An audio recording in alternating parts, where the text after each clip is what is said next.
წარმოიდგინეთ მოწყობილობა, რომელმაც მეცნიერები შოკში ჩააგდო. ნივთი, რომელმაც კაცობრიობა აიძულა ხელახლა გადაეფასებინა ისტორია. გაიცანით ანტიკითერას მექანიზმი. მსოფლიოს პირველი კომპიუტერი. ყველაფერი 1900 წელს დაიწყო. ბერძენმა მღვინთავებმა ზღვის ფსკერზე ანტიკური გემის ნამსხვრევები იპოვეს. ძვირფასეულობას შორის იყო ერთი შეხედვით უმნიშვნელო მწვანე ბრინჯაოს ნატეხი. მხოლოდ 1 წლის შემდეგ არქეოლოგებმა შეამჩნიეს, რომ ამ ნატეხს შიგნით კბილანები ჰქონდა. რენტგენმა აჩვენა საოცრება. ფეხსაცმლის ყუთის ზომის მექანიზმში 30-ზე მეტი ზუსტი კბილანა იმალებოდა. ეს არ იყო საათი. ეს იყო ნამდვილი ასტრონომიული კალკულატორი.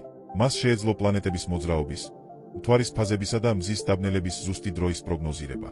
მეცნიერები ფიქრობენ, რომ ამ გენიალური მანქანის უკან დიდი მათემატიკოსი არქიმედე ან მისი სკოლა დგას. მაგრამ რატომ დაიკარგა ეს ცოდნა? ომებმა და იმპერიების დაცემამ უძველესი ინჟინერია გაანადგურა. კაცობრიობას 1500 წელი დასჭირდა, რომ ამ დონის ტექნოლოგიისთვის კვლავ მიეღწია. დღეს ეს საოცრება ათენის მუზეუმში ინახება. თუ გსურთ გაიგოთ მეტი ანტიკური სამყაროს საიდუმლოებებზე, სრული სტატია წაიკითხეთ საიტზე.